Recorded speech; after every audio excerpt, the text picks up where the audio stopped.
ठेले पर शमशान घाट पहुंचा ही गई थी वीमी की लाश। पति ने छोड़ा, प्रेमी ने करवाया देह व्यापार।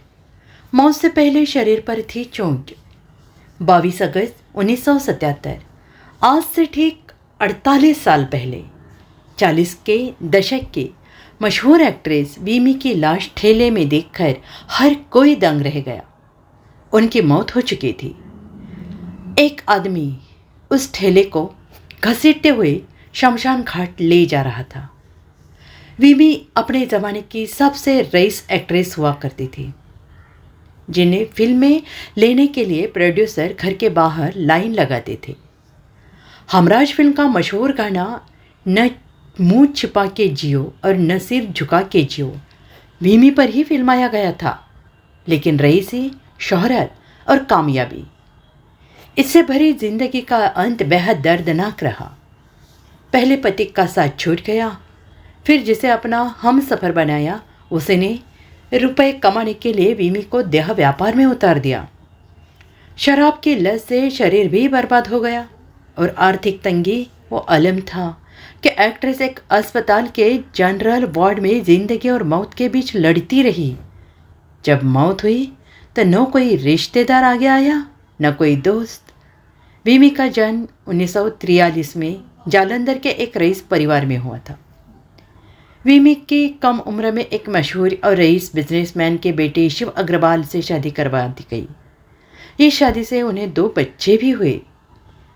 पति रईस बिजनेसमैन थे तो उन्हें आए दिन बड़ी पार्टीज में जाना होता था। एक दिन वो एक पार्टी अटेंड करने वीमी को भी अपने साथ कोलकाता ले गए। उस पार्टी में उस जमाने के नामी म्यूजिक डायरेक्टर रवि भी थे। जैसे ही उन्होंने वीमी को देखा तो देखते ही रह गए। वो तुरंत वीमी के पास आए और कहा, आप फिल्मों में काम क्यों नहीं करती? वीमी ने जवाब दिया, मैं तो 2 बच्चों की माँ हूँ, मुझे भला फिल्मों में कौन काम देगा। रवि ने तुरंत वीमी को फिल्मों में लाने की ठान ही ली और उनके पति शिव को मुंबई आने का न्योता दे दिया। वीमी के पति को उनके फिल्मों में जाने से कोई ऐतराज़ नहीं था, तो उन्हें लेकर मुंबई पहुंच गए। मुंबई में उन्होंने वीमी की मुलाकात B.R. चोपड़ा से करवाई। B.R. चोपड़ा उन दिनों फिल्म हमराज बनाने की तैयारी कर रहे थे। फिल्म में पहले ही सुनील दत्त, राजकुमार और मुमताज़ को कास्ट कर लिया गया ही था, लेकिन उसमें एक नए चेहरे की गुंजाइश थी।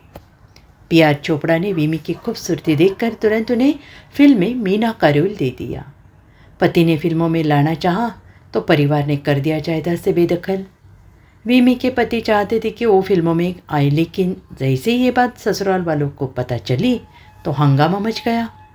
घर वालों ने साफ इनकार कर दिया कि घर की बहू फिल्मों में नाच गाना नहीं करेगी, लेकिन वीमी के पति अड़ गए। तमाम कोशिशों के बावजूद जब घर वाले नहीं माने तो वीमी के पति ने घर छोड़ने का फैसला कर लिया। परिवार वालों ने भी उन्हें जायदाद से बेदखल कर रिश्ता ख़त्म कर लिया। 1967 में रिलीज़ हुई फिल्म हमराज से वीमी ने हिंदी सिनेमा में कदम रखा। फिल्म में राजकुमार, सुनील दत्त, मुमताज़ लीड जैसे आला दर्ज के सितारे होने के बावजूद वीमी ने अपनी खूबसूरती से हर किसी का ध्यान खींच ही लिया। पहली फिल्म ज़बरदस्त हिट रही और इसके गाने भी लोगों की जुबां पर चढ़ गए। मशहूर गाना न मुंह छुपा के जियो और न सिर झुका के जियो वीमी और सुनील दत्त पर फिल्माया गया। वहीं फिल्म के दूसरे गाने नीले गगन के तले और तुम अगर साथ देने का वादा करो भी हिट हो गए। घर के बाहर लगती थी डायरेक्टर्स की लाइन्स।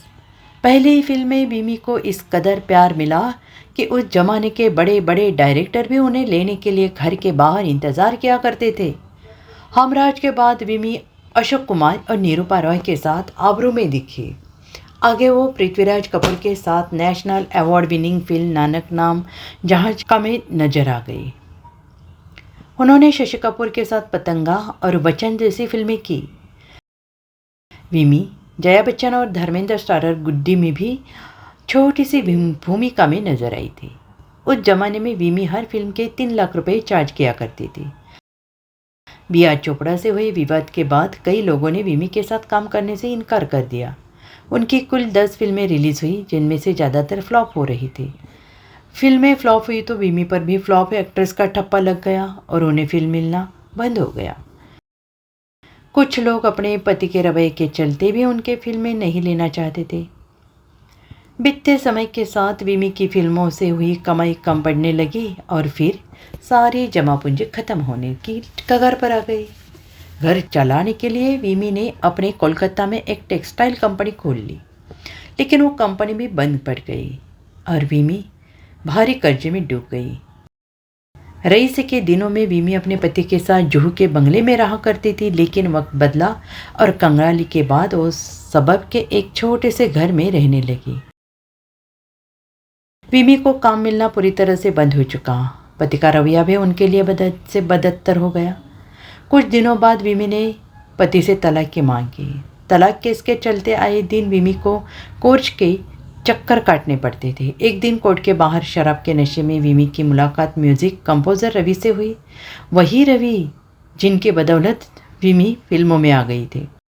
जैसे ही विमी ने रवि को देखा तो वो टूट गई।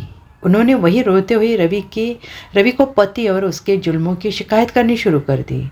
विमी को रोता बिलखता देख रवि ने उन्हें तसल्ली दी कि वो जल्द से जल्द उनके पति से बात करेंगे और उन्हें समझाएंगे। रवि उनके पति से बात करते कि इससे पहले वो एक म्यूज़िक कॉन्सर्ट से सिलसिले में वर्ल्ड टूर पर निकल गए। जब तक रवि लौटे तो विमी की मौत हो चुकी थी।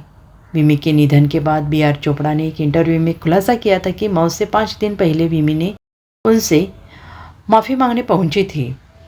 विमी काफ़ी नशे में थी और उनके शरीर से सस्ती शराब की बदबू आ रही थी। गौर किया तो देखा कि विमी के हाथ और शरीर पर गहरी चोट के निशान हैं। उस समय विमी काफ़ी परेशान लग रही थी। विमी के करीबी दोस्त कृष्णा ने विमी की मौत को उनके लिए पेन रिलीवर बताया। उनका कहना था कि जिस दर्दनाक हालात में विमी ने ज़िंदगी गुजारी उससे कई गुना ज़्यादा बेहतर उनके लिए मौत थी।